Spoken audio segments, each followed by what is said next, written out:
they conceive to be derogatory to their country occur, for instance, let there be published some book which voices the bitter truth, and out they will come from their hiding places like a spider which perceives a fly to be caught in its web. Is it well to proclaim this to the world and to set folk talking about it? They will cry. What you have described touches us, is our affair. Is conduct of that kind right? What will foreigners say? Does anyone care calmly to sit by and hear himself traduced? Why should you lead foreigners to suppose that all is not well with us, and that we are not patriotic? Well, to these sage remarks no answer can really be returned, especially to such of the above as refer to foreign opinion. But see here, there once lived in a remote corner of Russia two natives of the region indicated. One of those natives was a good man named Kifa Mokievitch, and a man of kindly disposition, a man who went through life in a dressing gown and paid no heed to his household, for the reason that his whole being was centered upon the province of speculation, and that, in particular, he was preoccupied with a philosophical problem usually stated by him thus: "A beast," he would say, "is born naked. Now why should that be? Why should not a beast be born as a bird is born, that is to say, through the process of being hatched from an egg? Nature is beyond the understanding, however much one may probe her." This was the substance of Kifa Mokievitch's reflections.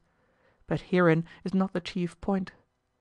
The other of the pair was a fellow named Mofi Kifovitch, and son to the first named. He was what we Russians call a hero, and while his father was pondering the parturition of beasts, his, the son's, lusty 20-year-old temperament was violently struggling for development. Yet that son could tackle nothing without some accident occurring. At one moment would he crack someone's fingers in half, and at another would he raise a bump on somebody's nose, so that both at home and abroad every one and everything, from the serving-maid to the yard dog, fled on his approach, and even the bed in his bedroom became shattered to splinters. Such was Mofi Kifovitch, and with it all he had a kindly soul. But herein is not the chief point. "Good sir, good Kifa Mokievitch," servants and neighbors would come and say to the father, "what are you going to do about your Mofi Kifovitch? We get no rest from him, he is so above himself." "That is only his play, that is only his play," the father would reply. "What else can you expect? It is too late now to start a quarrel with him, and moreover everyone would accuse me of harshness. True, he is a little conceited, but were I to reprove him in public, the whole thing would become common talk, and folk would begin giving him a dog's name. And if they did that, would not their opinion touch me also, seeing that I am his father? Also, I am busy with philosophy and have no time for such things. Lastly, Mofi Kifovitch is my son, and very dear to my heart." And, beating his breast, Kifa Mokievitch again asserted that, even though his son should elect to continue his pranks, it would not be for him, for the father, to proclaim the fact, or to fall out with his offspring. And, this expression of paternal feeling uttered, Kifa Mokievitch left Moki Kifovitch to his heroic exploits, and himself returned to his beloved subject of speculation, which now included also the problem: suppose elephants were to take to being hatched from eggs, would not the shell of such eggs be of a thickness proof against cannonballs, and necessitate the invention of some new type of firearm? Thus, at the end of this little story, we have these two denizens of a peaceful corner of Russia looking thence, as from a window, in less terror of doing what was scandalous than of having it said of them that they were acting scandalously. Yes, the feeling animating our so-called patriots is not true patriotism at all. Something else lies beneath it. Who, if not an author, is to speak aloud the truth? Men like you, my pseudo-patriots, stand in dread of the eye which is able to discern, yet shrink from using your own, and prefer rather to glance at everything unheedingly. Yes, after laughing heartily over Chichikov's misadventures, and perhaps even commending the author for his dexterity of observation and pretty turn of wit, you will look at yourselves with redoubled pride and a self-satisfied smile, and add, "Well, we agree that in certain parts of the provinces there exist strange and ridiculous individuals, as well as unconscionable rascals."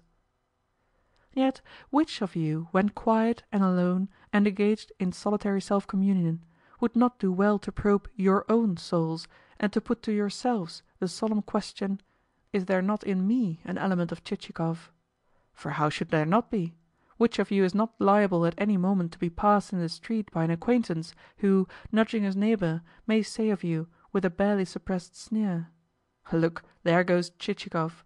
That is Chichikov who has just gone by." But here we are talking at the top of our voices, whilst all the time our hero lies slumbering in his britchka. Indeed, his name has been repeated so often during the recital of his life's history that he must almost have heard us. And at any time he is an irritable, irascible fellow when spoken of with disrespect. True, to the reader Chichikov's displeasure cannot matter a jot, but for the author it would mean ruin to quarrel with his hero, seeing that, arm in arm, Chichikov and he have yet far to go. "Tut, tut, tut!" came in a shout from Chichikov. "Hey, Selifan!" "What is it?" came the reply, uttered with a drawl. "What is it? Why, how dare you drive like that? Come, bestir yourself a little." And indeed Selifan had long been sitting with half-closed eyes and hands which bestowed no encouragement upon his somnolent steeds, save an occasional flicking of the reins against their flanks, whilst Petrushka had lost his cap and was leaning backwards until his head had come to rest against Chichikov's knees, a position which necessitated his being awakened with a cuff. Selifan also aroused himself, and apportioned to the skewbald a few cuts across the back of a kind which at least had the effect of inciting that animal to trot. And when, presently, the other two horses followed their companion's example, the little britchka moved forward like a piece of thistledown. Selifan flourished his whip and shouted, "Hi, hi!" as the inequalities of the road jerked him vertically on his seat; and meanwhile, reclining against the leather cushions of the vehicle's interior, Chichikov smiled with gratification at the sensation of driving fast. For what Russian does not love to drive fast? Which of us does not at times yearn to give his horses their head, and to let them go, and to cry, "To the devil with the world"? At such moments a great force seems to uplift one as on wings, and one flies, and everything else flies, but contrariwise: both the versed stones and traders riding on the shafts of their wagons, and the forest with dark lines of spruce and fir amid which may be heard the axe of the woodcutter and the croaking of the raven. Yes, out of a dim, remote distance the road comes towards one, and while nothing save the sky and the light clouds through which the moon is cleaving her way seem halted, the brief glimpses wherein one can discern nothing clearly have in them a pervading touch of mystery. Ah, Troika, Troika, swift as a bird, who was it first invented you? Only among a hardy race of folk can you have come to birth; only in a land which, though poor and rough, lies spread over half the world, and spans versts the counting whereof would leave one with aching eyes. Nor are you a modishly fashioned vehicle of the road, a thing of clamps and iron; rather you are a vehicle but shapen and fitted with the axe or chisel of some handy peasant of Yaroslav. Nor are you driven by a coachman clothed in German livery, but by a man bearded and mittened. See him as he mounts, and flourishes his whip, and breaks into a long-drawn song.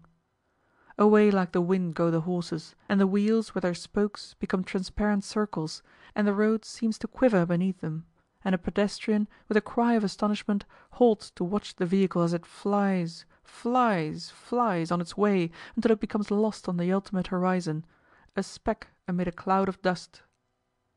And you, Russia of mine, are not you also speeding like a troika which naught can overtake? Is not the road smoking beneath your wheels, and the bridges thundering as you cross them, and everything being left in the rear, and the spectators, struck with the portent, halting to wonder whether you be not a thunderbolt launched from heaven? What does that awe-inspiring progress of yours foretell? What is the unknown force which lies within your mysterious steeds? Surely the winds themselves must abide in their manes, and every vein in their bodies be an ear stretched to catch the celestial message which bids them, with iron-girded breasts, and hoofs which barely touch the earth as they gallop, fly forward on a mission of God. Whither then are you speeding, O Russia of mine? Whither? Answer me. But no answer comes, only the weird sound of your collar bells. Rent into 1,000 shreds, the air roars past you, for you are overtaking the whole world, and shall one day force all nations, all empires, to stand aside, to give you way. 1841. End of Part 1, Chapter 11.